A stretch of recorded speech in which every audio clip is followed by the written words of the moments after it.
Today on City Shape Up, Gerry will take us through a Muay Thai happy hour workout. Mercedes Club is a destination health club and a strong, close-knit fitness community in Hell's Kitchen. 75 group exercise classes, indoor and outdoor pools, luxurious gym, yoga, spin, and boxing studios, and a full-service spa are just a few of the perks that come with being a member here. Let's kick it!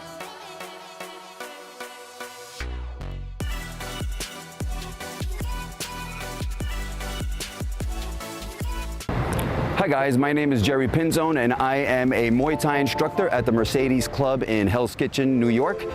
Today we're going to be doing a Muay Thai bootcamp class. I used to be a competitive Muay Thai fighter way back in the day, so I teach this class and I incorporate a workout into it.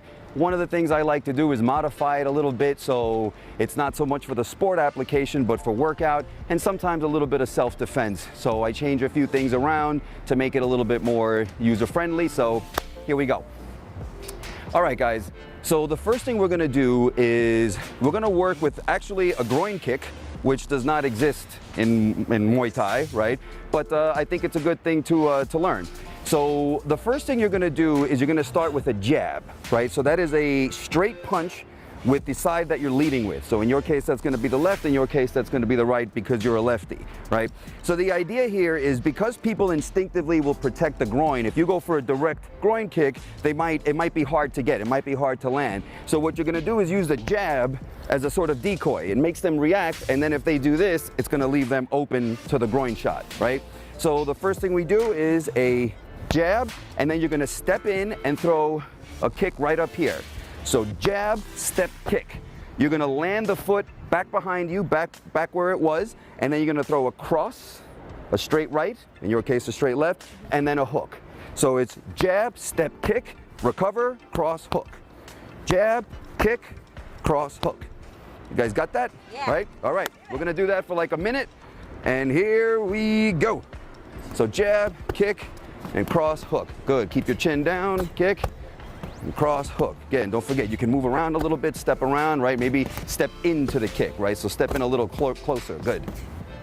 Jab, kick, good. Jab, kick, cross, hook. Good. Bounce around a little bit when you're done. Yeah, keep that mobility, right? You don't want to get into a clingy, stiff position. Kick and cross, hook. Good. Keep it going. Keep it going. Kick. Good. Keep it going. You got 30 more seconds on that side. Good. Jab, kick, cross, hook. Good. 20 more seconds. Jab, and step into that kick. Let that step give you power. Penetrate with that kick. Kick through your target, not at it. Good. With the middle of your shin. You got 12 seconds to go. Let's go, let's go. Keep those hands up nice and high. Keep them in front of you. Elbows stay in front of you. 5 seconds to go. Good, and time. All right. Nice deep breath in through the nose, out through the mouth. Whew. All right.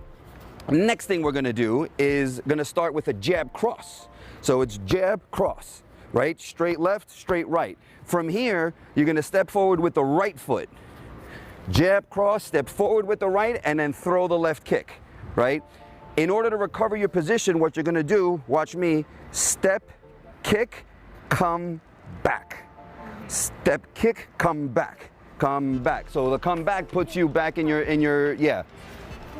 Well, you're going to be kicking with your right. Oh, okay. So it's step, step, kick, come back. And that's going to put you right back in your position. Got it. Right? That's what the comeback thing is all about, right? So it's jab, cross, kick with the left, come back, and then cross, hook again. Okay. Right? So jab, cross, step, kick, cross, hook. Jab, cross, step, kick, come back, cross, hook. Right? Let's go. 1 minute.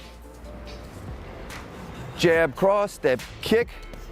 Yeah, make sure you work that accuracy, right? So it's jab, cross, step, kick, yes, and then cross, hook. Yeah, good. Keep that chin down when you hit, right? Step, kick, right? Cross, hook. Good. Good. Direct that footwork so that you got your accuracy going. You're kicking straight up, right? So you don't have to go so much to the side, right? Step, kick, yeah, good. And then cross, hook. Good. Got about 30 seconds to go. Not even, right? Jab, cross, step, kick, and then cross, hook. Good. Jab, cross, step, kick, cross, hook. Good. And don't forget that bounce in between, right? So you loosen up a little bit, so we're not promoting stiffness here. 10 seconds to go. Boom.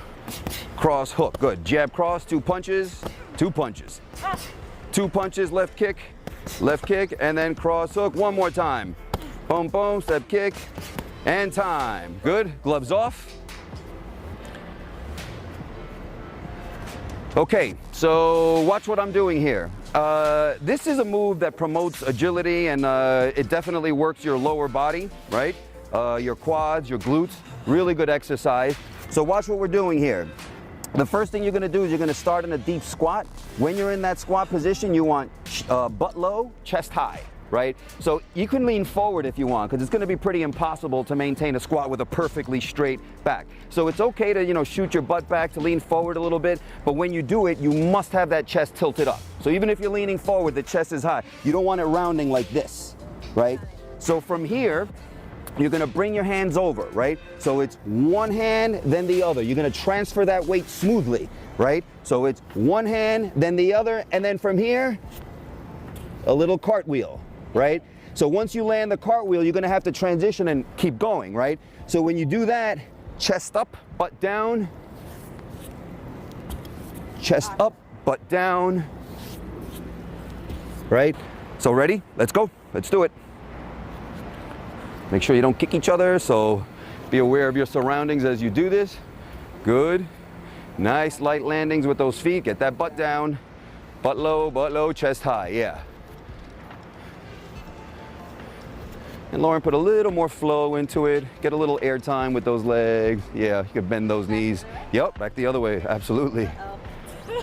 I'm OCD about symmetry. There's no way we go one way and not the other. That's like just working out with one arm. Good, get that chest up, get that chest up, chest up.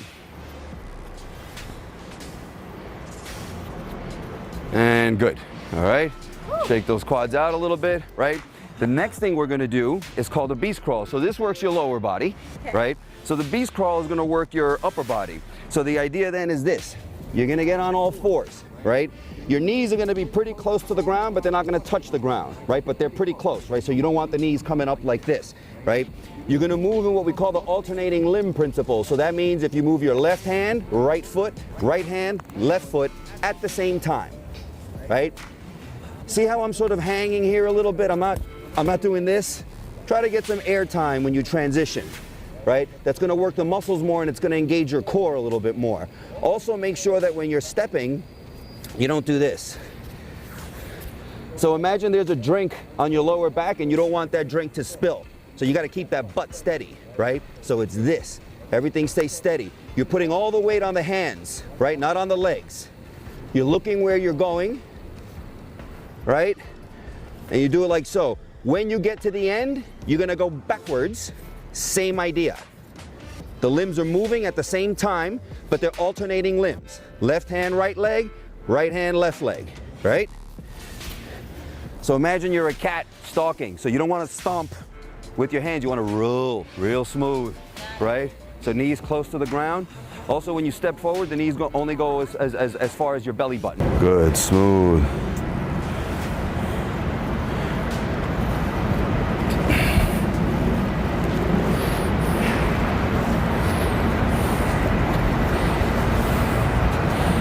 Good. And you want to be precise, but you also want to keep some flow to it, right? Good. Good, and get some air time, yep. And move the limbs at the same time. Right hand, left leg, left hand, right leg, yes. Yes, good. Nice and smooth, nice and controlled.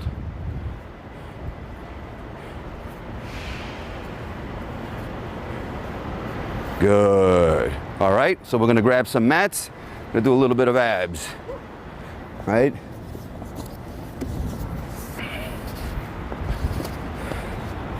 So this is gonna be super simple, right? So just watch me here for a second. The idea here, the move here, is called a hollow body hold, right? So, first thing you do, is you get into what we call the dead bug position, right? Dead bug. So it's important to remember when you're doing any kind of leg raise, anything like that, to keep the pelvis tucked. Got it. Don't let the back arch this way. It's this, right? Even when your legs are sinking, especially when they're sinking, you gotta maintain that position, right? So from here, you're in the dead bug. You're gonna drop the legs, arms go back. So now your limbs are reaching in opposite directions, right? So legs are reaching this way, arms are reaching that way, right? Elbows locked, fingers reaching, knees locked, feet reaching. From here, shoulder blades come up and you just hold it, right? That's it. We got that one. Simple, not too much movement, lots of pain. And we're gonna hold that for, let's see how you guys are doing at 30 seconds. So ready, dead bug position, get those legs down, reach back, reach in opposite directions with each limb, yeah, and go. Right, reach back with those arms. Yep, good. Good.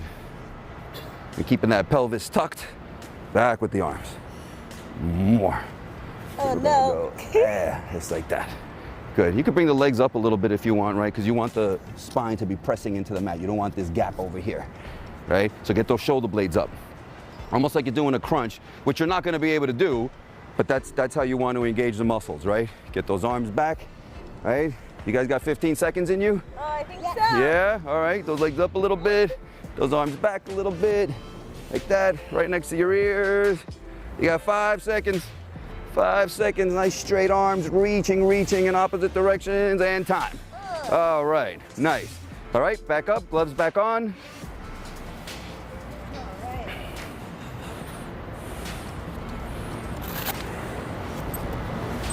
How are we doing on time here? Good? Okay. So the next thing is, let's start working with some knees, right? So it's gonna be jab, cross, hook, cross. So it's 4 punches now, right? Straight, straight, hook, straight, and you're gonna step into a knee, right? So when you throw the knee, it's just like with the kick, you take that step, right? It's step knee, right? So it's 1, 2, 3, 4, step knee with the right, bring it back, right? So 1, 2, 3, 4, step knee. When you're throwing that knee, you're gonna bend your leg as far as it'll bend back. So it's almost like you wanna touch your heel to your butt, Awesome. right? And you bring it back up. So you don't want the lower leg flopping when you hit, right? You want a nice sharp moment of contact. Yeah, really expose that sharp part of the knee, right? So it's 4 punches, 3, 4, step knee, come back, and then you're gonna go right elbow, come back, left elbow, right? When you throw those elbows, don't use your shoulders. So people are mostly gonna wanna do this, right? What you wanna do is use your body. Literally, you want to imagine that you're running through that bag, but as you're about to make contact, you bring your hand in. So I'm running through, and the hand comes in. It makes for a much heavier elbow, right? It also won't scrape your skin against the bag, because if you do this, you're gonna scrape your skin against the bag. Here, you get a heavier shot, easier on your shoulders, easier on your skin, right? So you're gonna, see what I'm doing with my feet? Drag. Right? Step slide, right? So step slide, and the hand comes into the sternum, middle of the chest, right? Then when you're done with that, you come back, and then with the left, you do this, right? With the left one. So when you throw, because when you throw the lead one, you can't step slide, because you're already leading, so you go like this, like a fencer stabbing, right? So it's 1, 2, 3, 4, step knee, right elbow, left elbow, right? Elbow, come back, elbow, come back. That's your combo, right? Let's go. So jab, cross, hook, cross, knee, and then elbow and elbow. Good, and your hands stay up and in front of you. Elbow, good. Keep your chin down when you hit with those elbows. Knee, good. And then elbow, elbow, right. 1, 2, 3, 4, step knee, good. And then elbow, elbow, good. 1, 2, 3, 4, step knee, nice. Elbow, elbow, good. And the hand into the chest and the body aggressively moves forward. You got 30 seconds to go on that. Good. 1, 2, 3, 4. Good. Elbow, elbow. Good. A little higher with those elbows. Throw them at your own face level, right? So you want to work on accuracy as much as power. And elbow, elbow. Good. 1, 2, 3, 4. Neat. Nice. Elbow, elbow. One more time. Knee, and elbow, and elbow. Good. All right. Next one, right? Same thing. 1, 2, 3, 4, but this time it's just gonna be the left knee and everything else is the same, right? So when you throw the left knee, you're gonna do what we call a little switch maneuver. So it's this. Boom, right, boom. So it's switch, knee, come back. Switch, knee, come, and the comeback, yes, puts you right back to where you started. So it's 1, 2, 3, 4, switch, knee, come back, elbow, elbow, right? Let's go. Switch, knee, come back, and elbow, and elbow. Good. Knee, elbow, elbow. Good. Make sure those elbows are at face level, right? Switch knee, come back, and make sure that knee gets under here, right? It's a groin shot. Yeah, good. Get in there nice and deep. Elbow, good. Come back real clean after each elbow. Good. Knee and elbows go here. There you go. Elbow, good. And come right back, real clean. 25 seconds to go. Switch, knee, come back, elbow, elbow, good. And throw it from here, right? And you come back to that position after every shot, right? 15 seconds to go. Come on, come on. Let's get in there. Boom. Elbow, elbow. Use your body. Don't scrape those elbows up. And elbow, elbow. One more time. Elbow, elbow, and time. All right, gloves off. You moved that bag. Oh yeah, it got intimidated. It's trying to run, it's trying to leave. Okay, so this next exercise is a really good one for the glutes and the quads, right? So this is just a jumping lunge, right? Some people call them jumping split squats, right? So the idea is you're gonna come down about halfway, right? You don't have to focus too much on how low you get. I actually want you to focus more on how high you get, on air time, right? So with your back straight, with your hands in a fighting position, right? You're gonna squat, making sure that you're pressing with the heel of the front leg, right? From here, you're gonna try to get a nice high jump, switch, switch, right? So when you come down, it's a very controlled descent, right? But it's also smooth. So I don't want anything that jars. Yeah. I don't want a sudden stop, right? But with that controlled descent, you also don't have to worry about how low you go. So you go low just enough till you're in control, and then you spring back up. So the idea, but always off the heel of the front foot. You're pushing off of the heel of the front foot. We're gonna go for 30 seconds, and the hands are gonna be up here the whole time. Ready, and go. Boom. Off the heel of that front leg. Good, it's continuous motion. You're going a little bit low there, right? So I want a little more continuous, a little higher. Continuous, continuous. So yeah, if you go low, you're gonna start losing control, right? Keep it smooth, keep it smooth. Pushing off of that glute, right? Yeah, yeah, damn right you're feeling it. We're not playing around over here. 5 seconds to go. And time. Good. All right. The next thing we're going to do is push-ups, right? But it's push-ups where you lift the alternating limbs, right? So the idea here, you're in push-up position, right? Real clean. Execute the push-up. Extend left hand, right leg. Push-up. Right hand, left leg, right? It's gonna be a little tough at the top if you're not used to this, to balance, but this is why it's a good exercise for the core muscles, right? It's those muscles in the body that help stabilize everything, right? And we're gonna go for about 30, 45 seconds here, right? So ready, and go. So you do the push-up, nice. And when you're in that top position, try to get a little hang time up there. Good. And try to keep that body as stable as possible. You're gonna have to turn a little bit, but try to minimize that as much as you can. Ideally, you would want your body to be straight. Good, how you guys doing there? Woo! All right, all right. It's great for the core. Yep. Got another 10 seconds in you? Yes, we do. All right. Good. Try to get some hang time up there. Try to stabilize up there. Don't just bring your limbs down in desperation, and stop. Good. Nice. Okay, next thing we're gonna do, just watch me here. So now you're laying down, feet are down, arms are extended, right? Again, that pelvis gets tucked, and the effect that that's gonna have is if you feel like the middle part of your spine is lifting up off the mat, we don't want that. By moving the pelvis this way, boom, the spine flattens out, and that's how you're gonna wanna stay the whole time, right? With that being said, what you're gonna do is, this is a two-phase movement, right? The first thing you're gonna do is sit up as slowly as possible. You're gonna have to use some momentum, but minimize that as much as you can. So, you sit up, right? Come down. Here, right? Let's go.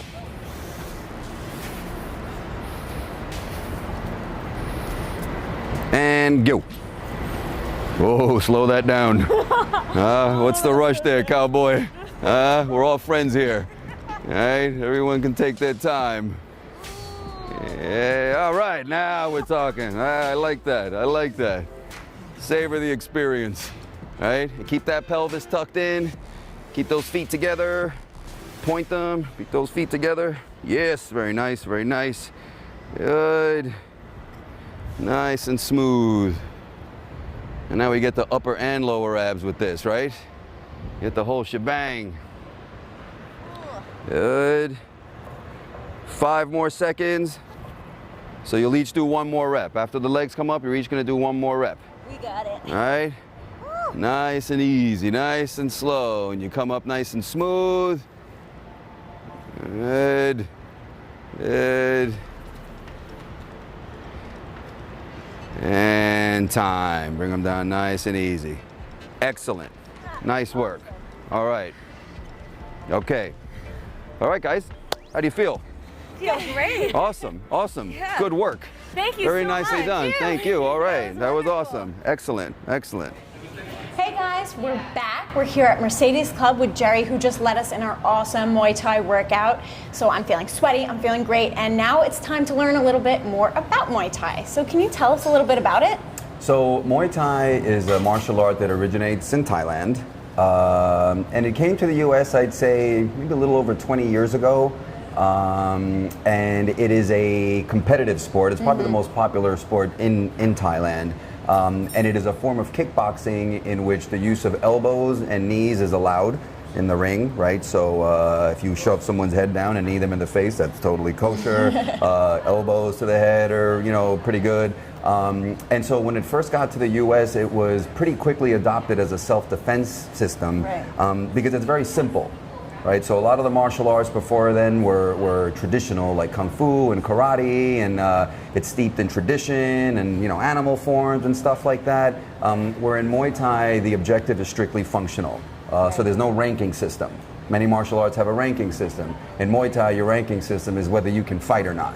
So all of that stuff gets determined pretty quickly. It's based strictly on your ability, and it's simplified to techniques that are sort of user-friendly when you're in high adrenaline situations where someone's trying to punch your head off. And now it's adopted by the MMA world quite a bit. So a lot of the MMA fighters that you'll see out there, Muay Thai is considered a staple. Like it's something that you really need to know. And so there's a good amount of spillover with self-defense as well, because, you know, since you're throwing elbows and knees and things like that, it really primes you for you know, fighting in different distances and different situations. Definitely. But yeah. I love that it can be used as self-defense. I mean, so many times you're not ready for anything. You don't have things on you, so if you can use your elbows or you could use your knees, that's just a great technique. Yes. And I'm glad that you were able to teach us some of these things today. Yeah. So how do you use breath to, you know, keep those punches nice and strong and hard, and, you know, keep the mind flowing?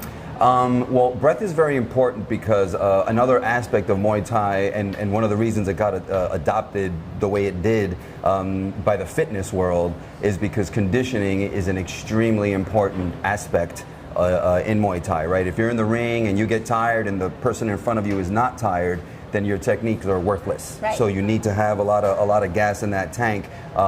So just as a baseline, if you breathe properly, you're oxygenating yourself properly for the stress that you're putting into your body.